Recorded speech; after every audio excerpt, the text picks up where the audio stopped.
Akkam jirtu kabajamoota fi jaalatamtoota hordoftoota biiftuu Oroo bakkuma jirtanitti nageenyi keenya kan kabajaatiif kan jaalalaa isin haa ga'u isiniin jenne itti aansuudhaan oduu sa'a kana qabannee dhiyaannee jirra. Hanga sagantaa kanaatti nu wajji turan affeerraa kenna kun biiftuu Oroodha keessani jajjabeeffadhaa.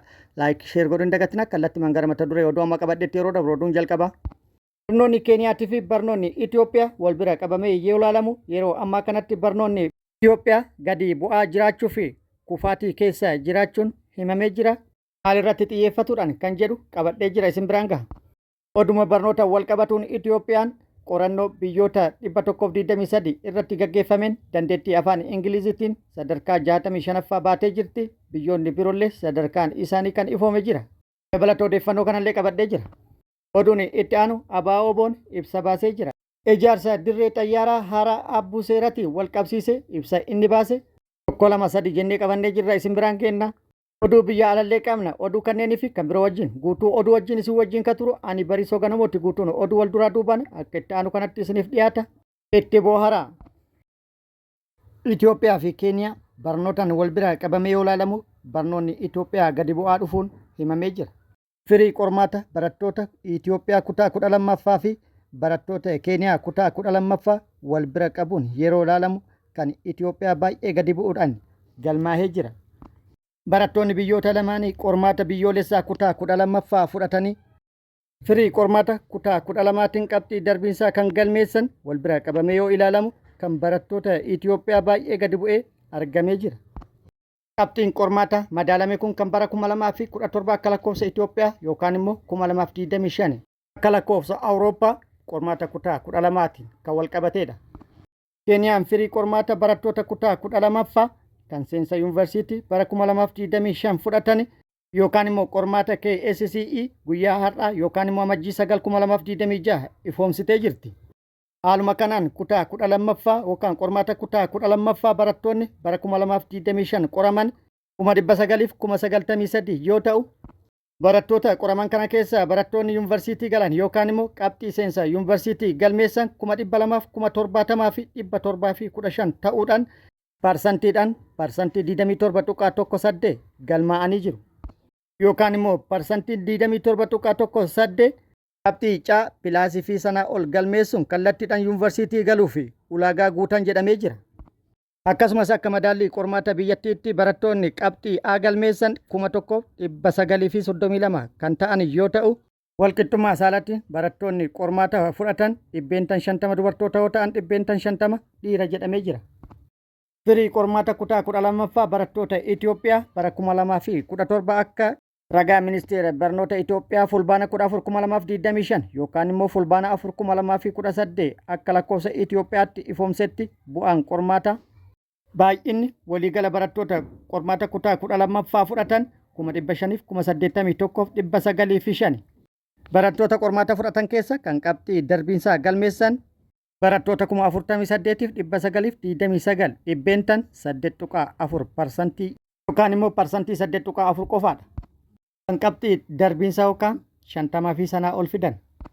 Walqixxummaa saalaatiin barattoota qormaata fudhatan keessa barattoonni 30,451 dhiira yoo ta'an barattoonni 18,478 immoo dubartoota.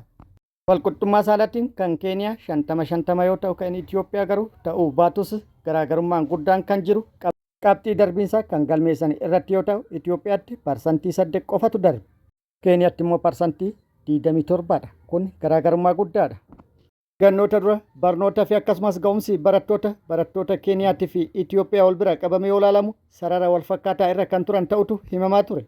Gannoota sadan darban kana garuu firiin qormaata kutaa 12ffaa barattoota Itoophiyaa akkaan gadi bu'aa dhufee jira. Garuu garaagarummaa guddaa agarsiisaa kan jiruu fi Itoophiyaan gama barnootaatiin ga'umsi barnootaa gadi bu'aa dhufuu waan agarsiisu. Barnootaan gadi bu'uun biyya tokko immoo biyyattiidhaaf kufaatiidha jedhamee jira. Haaluma kanaan Itoophiyaalleen barnootaan haalli keessa jirtu kufaatii kan agarsiisuu fi yaaddessaadha jedhamee jira. Oduun itti aanus oduma barnoota wal qabatu yoo ta'u Itoophiyaan dandeettii afaan Ingiliziitiin madaallii yookaan qorannoo biyyoota 123 irratti taasifameen sadarkaa 65ffaa baatee jirti. Haaluma kanaan garee biyyoota dandeettii afaan Ingilizii gadi aanaa qaban keessatti ramadamte jechuudhaan ifoomee jira. Qorannoo kan madaalli biyyoota 123 irratti taasifameen sadarkaa 65ffaa haa baatu malee Itoophiyaan dandeettii afaan Ingiliziitiin hanga tokko fooyya'aa kan taate ta'uun ni beekama.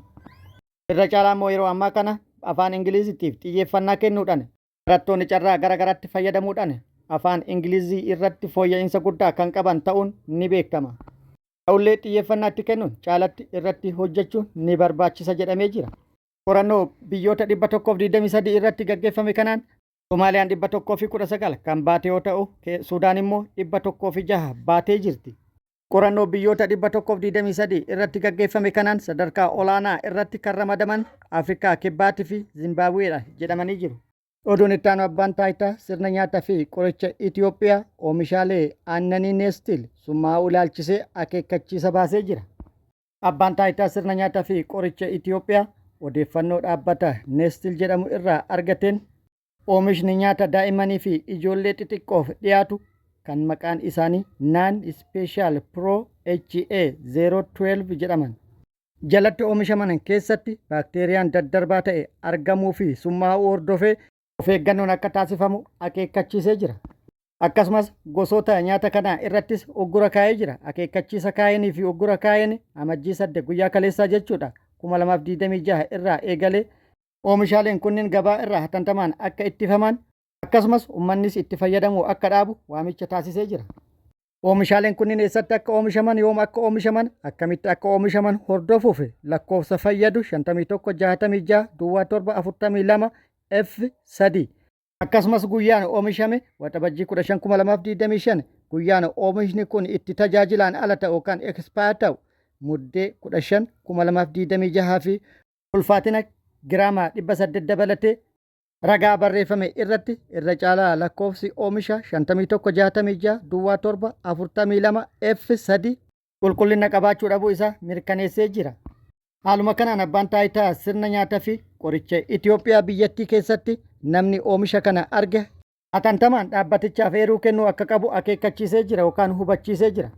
Dhumarratti dhaabbanni Neestil kan oomisha kana dhiyeessu akka ibsetti faalamni yookaan summaa'uun kun baakteeriyaa Bacillus cereus jedhamuun akka uumame himee jira. Oduun itti aanu Itoophiyaan bilisummaa Taayiwaan kan mormitu ta'uu beeksiftee jirti. Adeemsa fi sochii Beeljiig of jalatti bulchuudhaaf taasiftu deeggaruu ibsitee jirti. Itoophiyaan yaada kana kan ibsite erga ministeerri dhimma alaa Chaayinaa Waang Yi daawwannaa Itoophiyaa amajjii 7 hanga 9 bara 2026tti taasiseen hooggantoota Itoophiyaa muummicha ministeeraa Abiy Ahmedii fi akkasumas ministeera dhimma alaa Geediyoon Ximootiyoos PhD waliidhaan marii gaggeessaniin booda ibsa waliigalaa bahe irratti kan ifoomsanidha. Oduun itti aanu waraanni bilisummaa Oromoo har'a ibsa baasee jira. Ibsa bal'aa kan baase yoo ta'u ibsa ijaarsa dirree xayyaaraa haaraa Abbuu Seeraa ilaalchisee ibsa waraanni bilisummaa Oromoo baase gabaabsine isin biraan geenna. Waraanni bilisummaa Oromoo ijaarsa dirree xayyaaraa haaraa Abbuu Seeraa kana ilaalchisee ibsa baaseen nuti misooma hin jibbinu, misoomni guddina biyyaati. Garuu misoomni gaggeeffamu kan qotee bulaa keenya buqqisee qe'ee isaa irraa badhe irratti hambisu ta'uu hin qabu jedhee jira. Ijaarsa yookaan misooma dirree xayyaaraa Abbuu Seeraa kanaaf kana dura qonnaan bultoota buqqifaman deebisanii dhaabuudhaaf akkasumas dandamachiisuuf baajanni qarshii miiliyoona 17 karaa mootummaa naannoo Oromiyaatiin akka karoorfame quba qabna. Baatii darbee kaasee qonnaan bultoonni gandoota 6 keessa jiraataa turan oomisha isaanii osoo hin sassaabbatin, qabeenya isaanii osoo hin sochoofatin, loon isaaniillee osoo hin fudhatin hatantamaan bifa duulatiin akka baafaman taasifamu. Erga baafaman immoo qarqara magaalaa Bushooftuu ganda Dhibaayyuu keessa akka qubsiifaman taasifamuu quba qabna.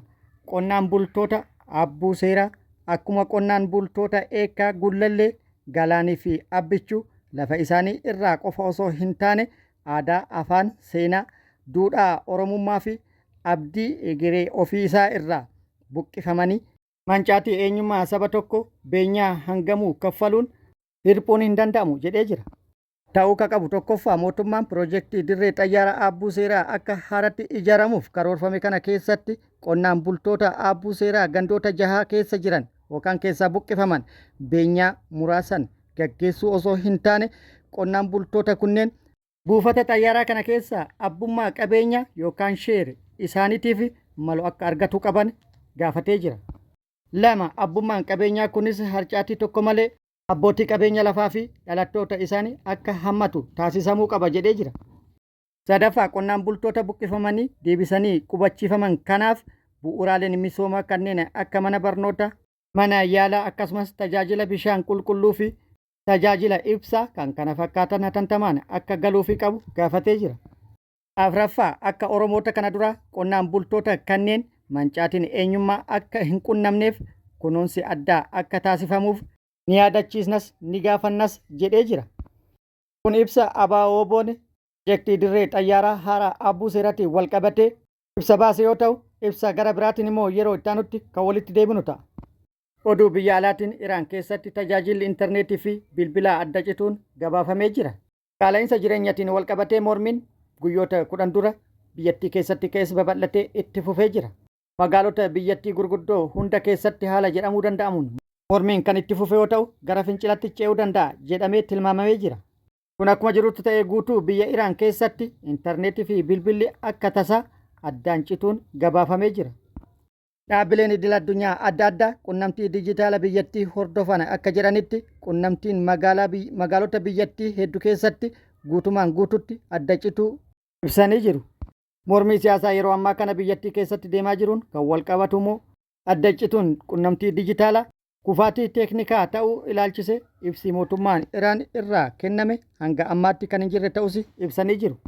Intarneetiin adda cituun wal qabatee aappiin miidiyaa hawaasaa fi akkasumas bilbilli hojii hojjechuu waan dhaabaniif biyyattii keessatti maaltu ta'aa akka jiru beekuun rakkisaa akka ta'e maddeen oduu garaagaraa gabaasanii jiru.